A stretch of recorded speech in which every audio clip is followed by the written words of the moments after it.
معزز سامعین، قصص قرآنی اور انبیاء علیہم السلام کے سوانح حیات اور ان کی دعوت حق کی مستند ترین تاریخ پر ہندوستان کے مشہور عالم دین حضرت مولانا محمد حفظ الرحمان صاحب سیہاروی رحمۃ اللہ علیہ کی تالیف قصص القرآن جلد اول کی 15ویں قسط اور حضرت صالح علیہ السلام کے قصے کی پہلی قسط پیش خدمت ہے۔ بسم اللہ الرحمن الرحیم۔ واذكروا إذ جعلكم خلفاء من بعد عاد وبوأكم في الأرض تتخذون من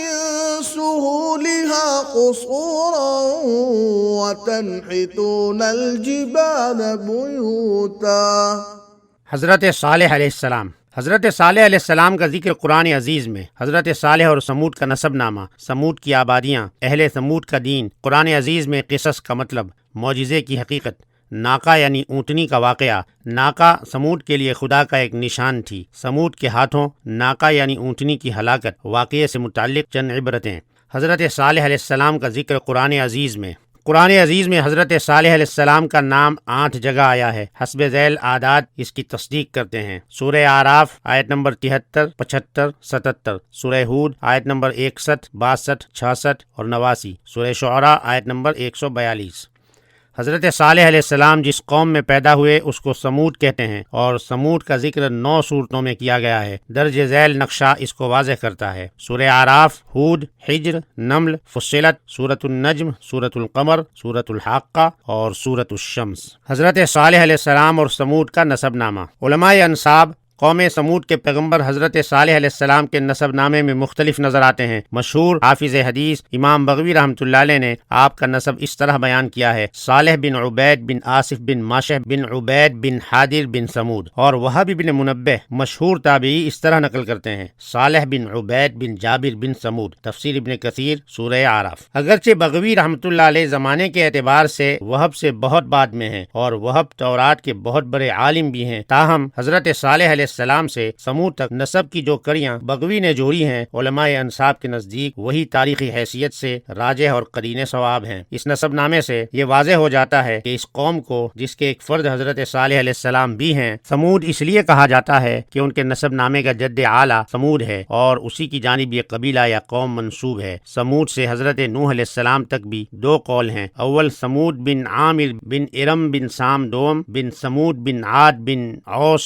بن ارم بن سام بن نوح علیہ السلام۔ سید محمد آلوسی رحمۃ اللہ علیہ صاحب تفسیر روح المعانی فرماتے ہیں کہ امام ثعلبی رحمۃ اللہ علیہ دوسرے قول کو راجح سمجھتے ہیں۔ بہرحال ان دونوں روایتوں سے یہ باتفاق ثابت ہوتا ہے کہ قوم سمود بھی سامی اقوام ہی کی ایک شاخ ہے، اور غالباً بلکہ یقیناً یہی وہ افراد قوم ہیں جو عاد اولیٰ کی ہلاکت کے وقت ہود علیہ السلام کے ساتھ بچ گئے تھے، اور یہی نسل عاد ثانیہ کہلائی، اور بلا شبہ یہ قوم بھی عرب بائدہ یعنی ہلاک شدہ عربی نسل میں سے ہے۔ سمود کی بستیاں، سمود کہاں آباد تھے اور کس خطے میں پھیلے ہوئے تھے، اس کے متعلق یہ طے شدہ امر ہے کہ ان کی آبادیاں ہجر میں تھیں۔ حجاز اور شام کے درمیان وادی قرا تک جو میدان نظر آتا ہے، یہ سب ان کا مقام سکونت ہے اور آج کل فج الناقہ یا مدائن صالح کے نام سے مشہور ہے۔ سمود کی بستیوں کے کھندرات اور آثار آج تک موجود ہیں، اور اس زمانے میں بھی بعض مصری اہل تحقیق نے ان کو اپنی آنکھوں سے دیکھا ہے۔ ان کا بیان ہے کہ وہ ایک ایسے مکان میں داخل ہوئے جو شاہی حویلی کہلاتی ہے، اس میں متعدد کمرے ہیں اور اس حویلی کے ساتھ ایک بہت بڑا حوض ہے، اور یہ پورا مکان پہاڑ کاٹ کر بنایا گیا ہے۔ عرب کا مشہور سیاح مسعودی لکھتا ہے: وَرُمَمُهُمْ بَاقِيَةٌ وَآثَارُهُمْ بَادِيَةٌ فِي طَرِيقِ مَنْ وُرِدَ مِنَ الشَّامِ، جلد 3 صفحہ نمبر 139۔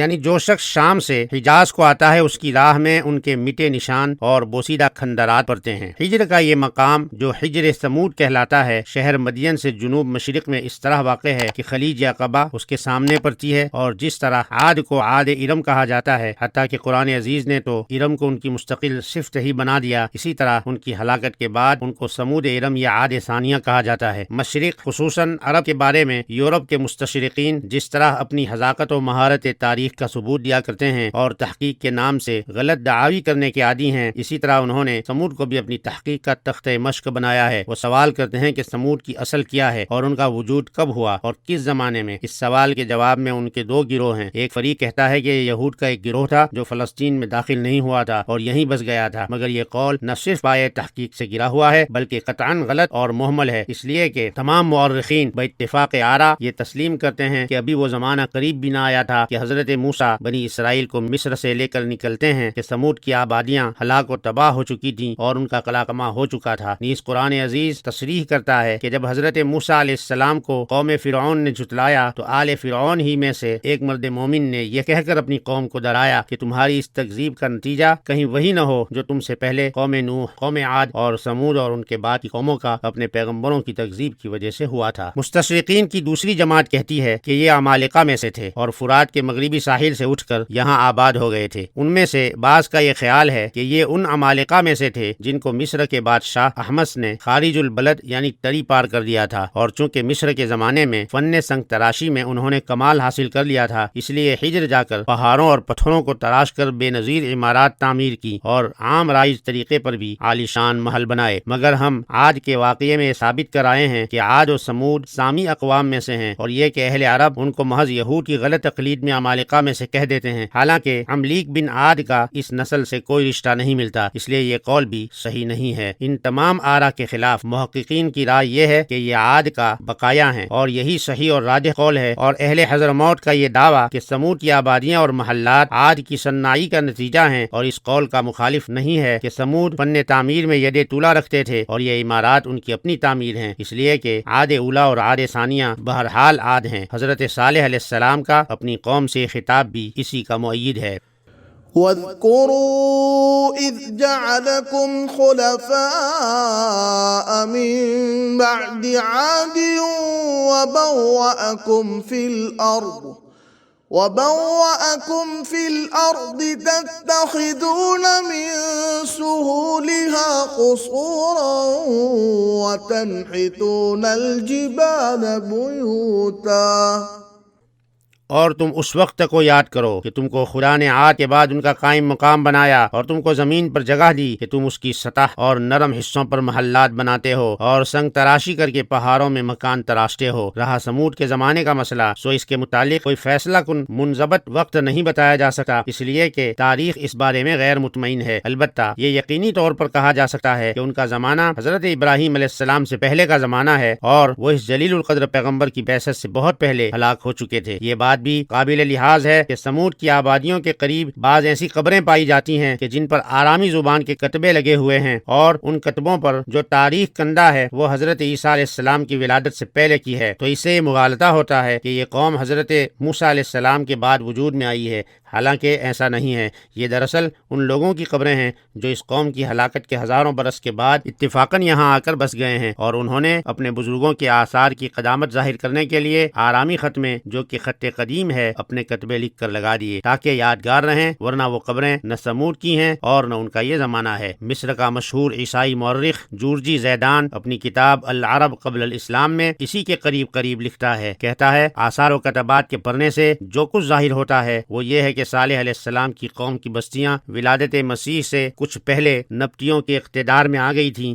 یہ لوگ بطرا کے ساکنین میں سے تھے، یعنی پیترا کے ساکنین میں سے تھے، جن کا ذکر ان قریب کتاب میں آنے والا ہے، اور ان کے آثار اور تیلوں کو بہت سے مستشرقین نے خود دیکھا ہے اور مقدمہ کتاب میں اس کا ذکر تفصیل سے کر چکا ہوں۔ انہی کے آثار کو انہوں نے پڑھا ہے جو پتھروں پر کندہ ہیں۔ ان میں سب سے زیادہ اہم دو کھنڈر ہیں جو قصر بن قبر باشا، قلعہ اور برج کے ناموں سے موسوم ہیں۔ ان میں جو کچھ تحریر ہے وہ نبطی تحریر میں ہے، اور ان میں سے بعض یا سب کی سب وہی تحریریں ہیں جو قبروں پر کندہ ہیں۔ مستشرقین نے یہاں جو کچھ پایا ان میں سے حسب ذیل ایک اتباع بھی ہے جو پتھر پر نبطی حروف میں کندہ ہے اور ولادت مسیح سے قریب زمانے کا مکتوب ہے۔ کندہ عبارت کا مضمون یہ ہے: مقبرہ کمکم بنت وائلہ بنت حرم نے اور کمکم کی بیٹی کلیبہ نے اپنے لیے اور اپنی اولاد کے لیے بنوایا ہے۔ اس کی بنا بہت اچھے مہینوں میں شروع کی گئی ہے۔ یہ نبطیوں کے بادشاہ حارث کی تخت نشینی کا 9واں سال ہے، وہ حارث جو اپنے قبیلے کا عاشق صادق ہے۔ پس عمی، ذوشورہ اور عرشہ، یہ عربی عبارت کتبے پر صاف نہیں پڑھی جا سکی، اس لیے اصل الفاظ نقل کر دیے گئے جو اسی طرح تھے، یعنی عمی، ذوشرہ اور عرشہ، لات، امن، منوت اور قیس کی ان پر لعنت ہو جو ان قبروں کو فروخت کرے یا رہن رکھے یا ان سے کسی جسم کو یا عضو کو نکالے، یا کمکم اس کی بیٹی اور اس کی اولاد کے علاوہ کسی کو دفن کرے، اور جو شخص بھی اس پر لکھے ہوئے کی مخالفت کرے اس پر ذوشرہ، حبل، منوط کی 5 لعنتیں ہوں، اور جو ساحر اس کے خلاف کرے اس پر 1000 درہم حارثی کا تاوان واجب ہے، مگر یہ کہ اس کے لیے صاف اور صریح الفاظ میں اجازت موجود ہو اور وہ اصل ہو، جعلی نہ ہو۔ اس مقبرے کو وہب اللات بن عبادہ نے بنایا۔ صفحہ نمبر 80۔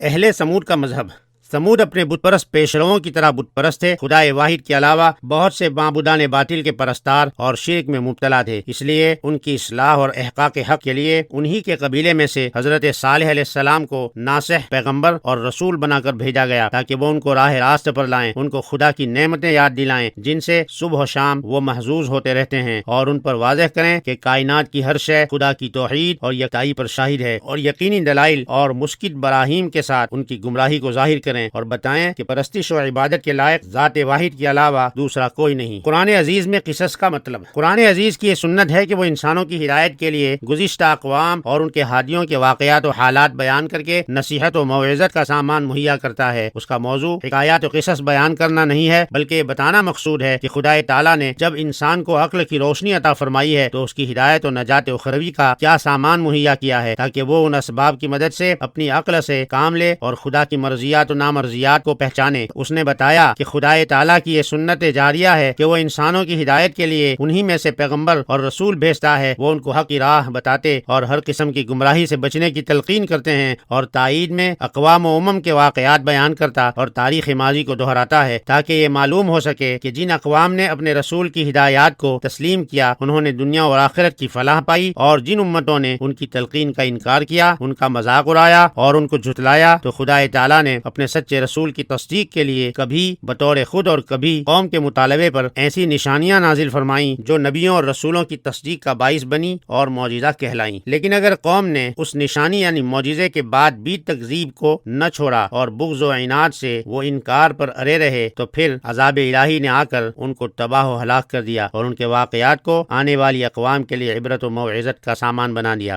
وما كان ربك مهلك القرى حتى يبعث في أمها رسولا يتلو عليهم آياتنا وما كنا مهلك القرى إلا وأهلها ظالمون۔ اور تیرا رب بستیوں کو اس وقت تک ہلاک کرنے والا نہیں جب تک نہ بھیج دے ان کے صدر مقام میں اپنا رسول جو پڑھ کر سنائے ان کو ہماری آیات، اور ہم اس وقت تک بستیوں کو ہلاک نہیں کرتے جب تک ان کے بسنے والے خود ہی ظلم پر نہ اتر آئیں۔ سورہ قصص رکو نمبر 6۔ معجزے کی حقیقت۔ معجزہ لغت میں عاجز کر دینے اور تھکا دینے والی چیز کو کہتے ہیں، اور اسلامی اصطلاح میں ایسے عمل کا نام ہے جو سلسلے یا اسباب کے بغیر عالم وجود میں آ جائے۔ اس کو عام بول چال میں خرق عادت بھی کہتے ہیں، اور اسی بنا پر اس جگہ یہ سوال پیدا ہو جاتا ہے کہ کیا عادت اللہ کے جس کو ناموس فطرت بھی کہا جاتا ہے کا ٹوٹنا ممکن ہے؟ دوسرے الفاظ میں اس سوال کی تعبیر اس طرح کی جا سکتی ہے کہ کیا قانون قدرت میں تبدیلی ممکن ہے؟ اس سوال کا حل یہ ہے کہ معجزے کی یہ تعبیر کہ وہ خارق عادت شے کا نام ہے غلط تعبیر ہے، اس لیے کہ خدا تعالیٰ کے قوانین قدرت یا نوامیس فطرت دراصل 2 قسموں میں تقسیم ہیں، عادت عام اور عادت خاص۔ عادت عام سے قدرت کے وہ قوانین مراد ہیں جو باہم اسباب و مسببات کے سلسلے میں جکڑے ہوئے ہیں، مثلا آگ جلاتی ہے اور پانی خنکی پہنچاتا ہے، اور عادت خاص کا مطلب یہ ہے کہ اسباب و مسببات میں علاقہ پیدا کرنے والے ید قدرت نے کسی خاص مقصد کے لیے سبب اور مسبب کے درمیانی رشتے کو کسی شے سے الگ کر دیا یا بغیر سبب کے مسبب کو وجود بخش دیا، جیسا کہ جلنے کے اسباب موجود ہونے کے باوجود کسی جسم کو آگ سے نہ جلنا، یا 2-3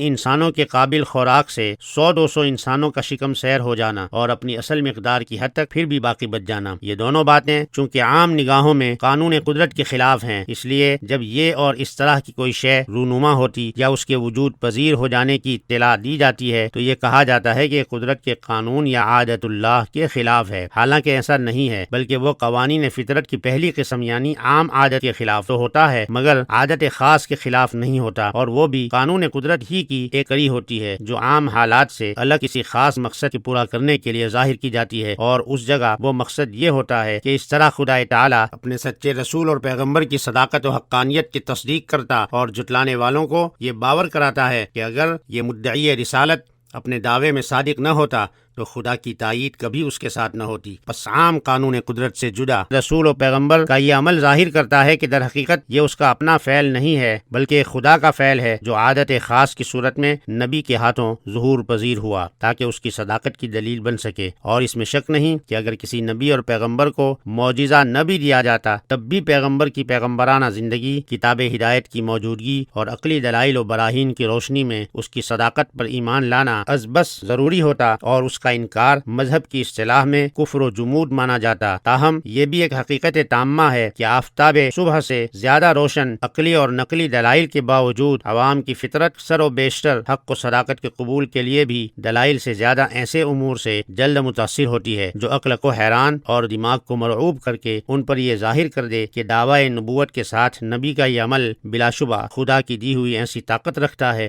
جس کا مقابلہ انسانی طاقت سے بالاتر ہے اور اس کے مظاہرے کے سامنے عاجز و درماندہ، اور وہ یقین کر لیتے ہیں کہ بے شک و شبہ اس ہستی کو خدا کی تائید حاصل ہے اور اس لیے یہ جو کچھ بھی کہتا ہے خدا کی جانب سے کہتا ہے۔ تب اس مرحلے پر پہنچ کر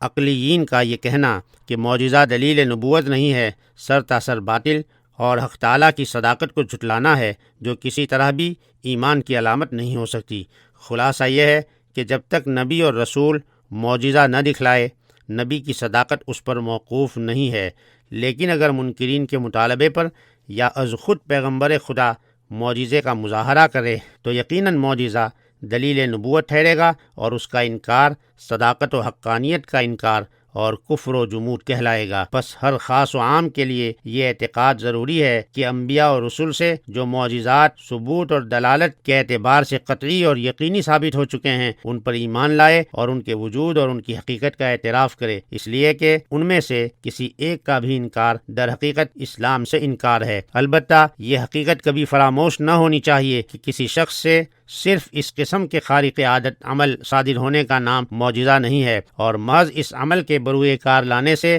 وہ نبی نہیں ہو سکتا، اس لیے کہ نبی اور رسول کے لیے سب سے پہلے یہ ضروری ہے کہ اس کی تمام زندگی اس طرح آزمائش اور امتحان کی کسوٹی پر اتر چکی ہو کہ اس کا کوئی شعبہ زندگی ناقص اور قابل اعتراض نہ ہو، بلکہ اس کی تمام تر زندگی میں اخلاق کی بلندی، گناہوں سے معصومیت اور صداقت گفتار و کردار کا کمال ہی پایا جاتا ہو۔ پھر اگر ایسا شخص دعوی نبوت کرتا اور اپنے دعوے کی صداقت میں علمی دلائل و براہین کے علاوہ خدا کے نشانات یعنی معجزات بھی پیش کرتا ہے تو بلا شبہ وہ نبی ہے اور بلا ریب اس کا یہ فعل معجزہ ہے۔ ہم نے ابھی کہا کہ معجزہ در حقیقت نبی کا اپنا عمل نہیں ہوتا بلکہ وہ خدا تعالیٰ کا فعل ہے جو نبی کے ہاتھوں سے ظاہر ہوتا اور معجزہ کہلاتا ہے۔ یہ اس لیے کہ نبی اور رسول بھی ایک انسان اور بشر ہی ہوتا ہے اور کسی انسان کی قدرت میں یہ نہیں ہے کہ وہ خدا تعالیٰ کے قوانین عام و خاص میں دخل اندازی یا در اندازی کر سکے۔ یہ تو خدا ہی کی مرضی پر ہے کہ اگر وہ چاہے اور مناسب حال اور تقاضائے وقت سمجھے تو نبی اور رسول کے ہاتھ پر ایسے فعل کا ظہور کرا دے جو اس کے قوانین فطرت کی عادت خاص کی قسم میں داخل ہوں، اور اگر نہ چاہے تو نبی اور رسول کے لیے بھی اس کا اظہار ناممکن اور محال ہے۔ غزوہ بدر میں جبکہ 313 کے مقابلے میں ساز و سامان سے مسلح 1000 دشمنوں کا لشکر مسلمانوں پر یلغار کر کے آیا تھا تو آپ صلی اللہ علیہ وسلم نے ان کی جانب مٹھی بھر خاک پھینک دی، جس کی وجہ سے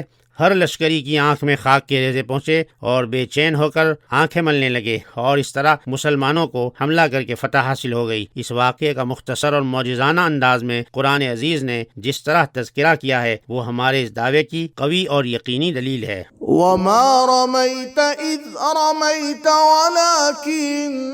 الله رمى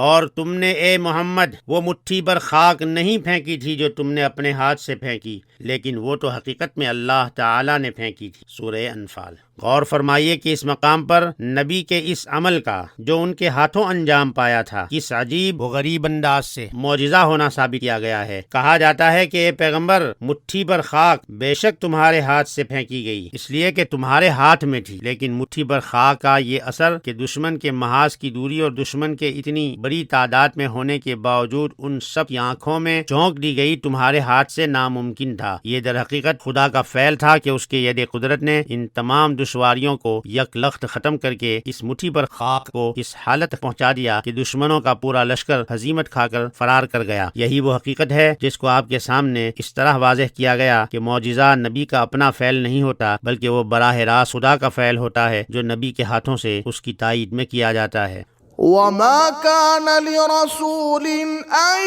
يأتي بآية إلا بإذن الله فإذا جاء أمر الله قضي بالحق وخسر هنالك المبطلون۔ اور کسی رسول کی طاقت میں نہیں کہ وہ کوئی نشانی یعنی معجزہ لا سکے خدا کی اجازت کے بغیر، بس جب خدا کا حکم آ پہنچتا ہے تو حق کے ساتھ فیصلہ کر دیا جاتا ہے اور اس موقع پر جھٹلانے والے خسارے میں پڑ جاتے ہیں۔ سورہ مومنون۔ وَأَقْسَمُوا بِاللَّهِ جَهْدَ أَيْمَانِهِمْ لَئِن جَاءَتْهُمْ آيَةٌ لَيُؤْمِنُنَّ بِهَا قُلْ إِنَّمَا الْآيَاتُ عِندَ اللَّهِ وَمَا يُشْعِرُكُمْ أَنَّهَا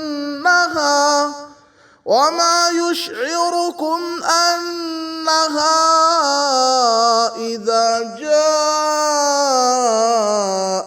لَا يُؤْمِنُونَ۔